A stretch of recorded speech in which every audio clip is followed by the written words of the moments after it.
कर्जतचा विकास पाहिजे तर पर्यटनाला अतिथी देवो भव बोलायला लागेल. आमदार महेंद्र थोरवे. कर्जत नगर परिषदेच्या नळपाणी योजनेचा भूमिपूजन सोहळा आज मोठ्या उत्साहात पार पडला. या योजनेसाठी 57 कोटी रुपयांचा निधी कर्जत विधानसभा मतदारसंघाचे आमदार महेंद्र थोरवे यांच्या माध्यमातून मिळाल्याने कर्जत नगरपालिकेचा पिण्याचा पाण्याचा प्रश्न सुटणार आहे. याच योजनेचा भूमिपूजन आमदार महेंद्र थोरवे यांच्या हस्ते पार पडले. यावेळी उपस्थितांसमोर आपले मनोगत व्यक्त करताना आमदार महेंद्र थोरवे यांनी कर्जत मतदारसंघाचा विकास करणे हेच आमचे स्वप्न होते. 2,900 कोटी रुपयांचा निधी आणीत आपल्या मतदारसंघाचे नंदनवन करण्याचे कार्य केले आहे. कर्जत तालुक्यात औद्योगिक वसाहत नाही, मात्र निसर्गाने नटलेला हा तालुका पर्यटकांना खुणावत असल्याने पर्यटक कर्जतकडे वळू लागलेत.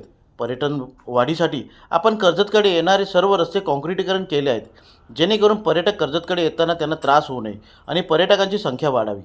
आपल्यालाही पर्यटकांना अतिथी देवो भव म्हणून वागणूक द्यायला लागेल. सध्या कर्जतच्या बाजारपेठा पर्यटकांनी फुलून गेल्या आहेत. यांची संख्या वाढवण्यासाठी आपण सर्व प्रयत्नशील राहू. कर्जतच्या विकासासाठी भविष्यात मोठा निधी आणण्याचा प्रयत्न करू आणि कर्जत विधानसभा मतदारसंघाचे नंदनवन बनवू, असे वक्तव्य केले.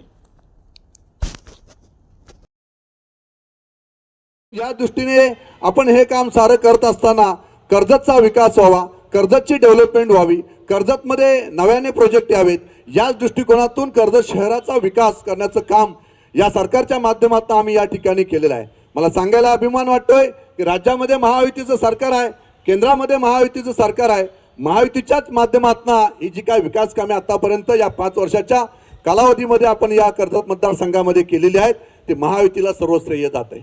महायुतीच्या सर्वच नेत्यांनी, वरिष्ठ नेत्यांनी कर्जतकडे दाखवलेलं आपल्याला आपण साऱ्यांनी पाहिलं की आज सांगायला अभिमान वाटतं की आता कालपर्यंत मी माझ्या पीएला विचारलं की 5 वर्षाचा आता कालावधीमध्ये 4 दिवस माझे शिल्लक राहिलेले आहेत. या 4 दिवसांमध्ये आत्तापर्यंत या मतदारसंघामध्ये किती निधी उपलब्ध करून दिला, तर त्यांनी मला सांगितलं की जवळजवळ साहेब 2900 कोटी रुपयाचा निधी आत्तापर्यंत कर्जत मतदारसंघामध्ये आपण आणलेला आहे. 1400 कोटी रुपयाचा कोंढाणा डॅमचं सुद्धा आपण त्याचा वर्क ऑर्डर सुद्धा आता काही दिवसात होईल आणि कामही सुरू होईल. आणि अशा पद्धतीने कर्जतची नंदनवन करत असताना या साऱ्या गोष्टी, जेवढा निधी आपल्याला कर्जतकरांना अपेक्षित होता तेवढा निधी आपल्याला या 5 वर्षामध्ये राहुलजी आपल्याला मिळालेला आहे. या माध्यमातून जी कामे आता सुरू आहेत, ही कामे संपूर्ण पूर्ण झाल्यानंतर खऱ्या अर्थाने ज्या पद्धतीचे आपण काम, ज्या पद्धतीचा विकास या मतदारसंघाचं दूरदृष्टी ठेवून आम्ही या ठिकाणी केलेला आहे, या संदर्भात प्रत्येक कर्जतकरांना या गोष्टीची जाणीव आपल्याला होईल की कशा पद्धतीची कामे आम्ही काय दूरदृष्टी ठेवून आम्ही काम कर्जतकरांसाठी केलेलं आहे. आणि म्हणून आम्ही शिवसेनेने आणि संपूर्ण महायुतीने पाहिलेलं एक स्वप्न होतं की माझ्या या मतदारसंघाचं नंदनवन केल्याशिवाय आम्ही राहणार नाही. याच दृष्टिकोनातून 5 वर्षामध्ये कर्जतचा असणार चौक कर्जत रस्ता असेल, 100 कोटी रुपयाचा निधी आपण त्या ठिकाणी टाकला. अशाच पद्धतीने कर्जत ते नेरळ काँक्रिटीकरण असेल, कर्जत ते मुरबाड काँक्रिटीकरण असेल, कर्जत ते खोपोली काँक्रिटीकरण असेल, हे सारे रस्ते आपण काँक्रिटीकरण केले. हे काँक्रिटीकरण करण्याचा उद्देश एकच होता की कर्जतमध्ये डेव्हलपमेंट यावेत, कर्जतमध्ये आपण त्या संदर्भात आपण येणारे प्रोजेक्ट आपल्याला आणता यावेत. यासाठी आपण रेड कार्पेट आपण ज्याला म्हणतो, तर रेड कार्पेट आपण चौक कर्जत रस्त्याच्या माध्यमातून किंवा काँक्रिटीकरण जे इन्फ्रास्ट्रक्चर आपण तयार केलेलं आहे, या इन्फ्रास्ट्रक्चरच्या माध्यमातून खऱ्या अर्थाने आपल्या साऱ्यांच्या लक्षात येईल की पुढील काळामध्ये कर्जतमध्ये कशा पद्धतीची डेव्हलपमेंट या ठिकाणी येणार आहेत. या साऱ्या डेव्हलपमेंट आपण या ठिकाणी आणत असताना कर्जत तालुक्यामध्ये कोणत्याही प्रकारची इंडस्ट्री या ठिकाणी नाहीये.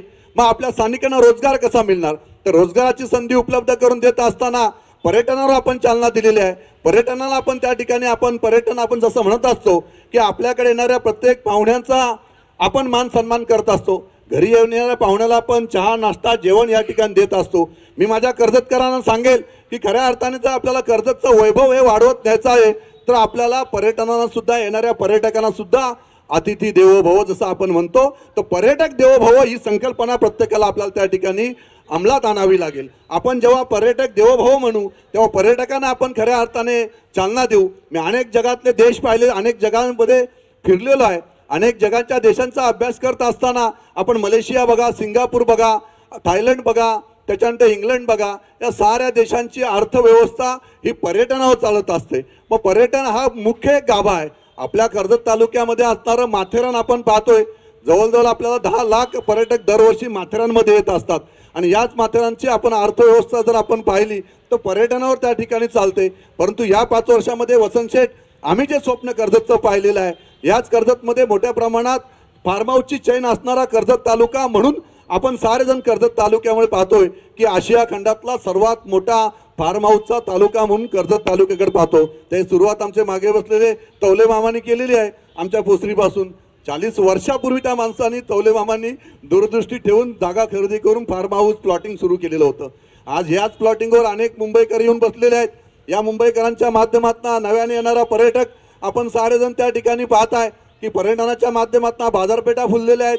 सर्वसामान्य कुटुंबांना त्या ठिकाणी रोजगार मिळायला लागलेला आहे.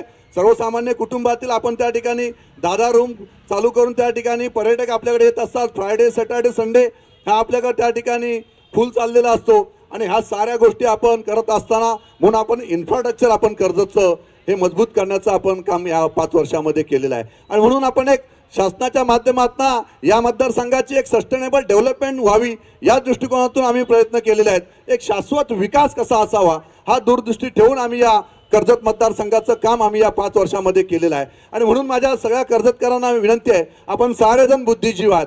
आपण कोणत्याही प्रकारच्या मताला विकले जाणारे नाही आहेत. आपण विकासाला प्राधान्य देणारे आहात. म्हणून माझी कर्जतकरांना या ठिकाणी विनंती आहे, सर्व व्यापारी बांधवांना माझी विनंती आहे का जो विकास या मतदारसंघाचा या कर्जतकरांसाठी मी केलेला आहे हा विकासाचा अभ्यास आपण सुद्धा करावा. आपण प्रत्येक नागरिकाने सुज्ञ नागरिकांनी करावा आणि दूरदृष्टी ठेवून या मतदारसंघाच्या विकासाला विजनला आपण प्राधान्य द्यावं. असंच या निमित्ताने मी आपल्याला साऱ्यांना सांगेल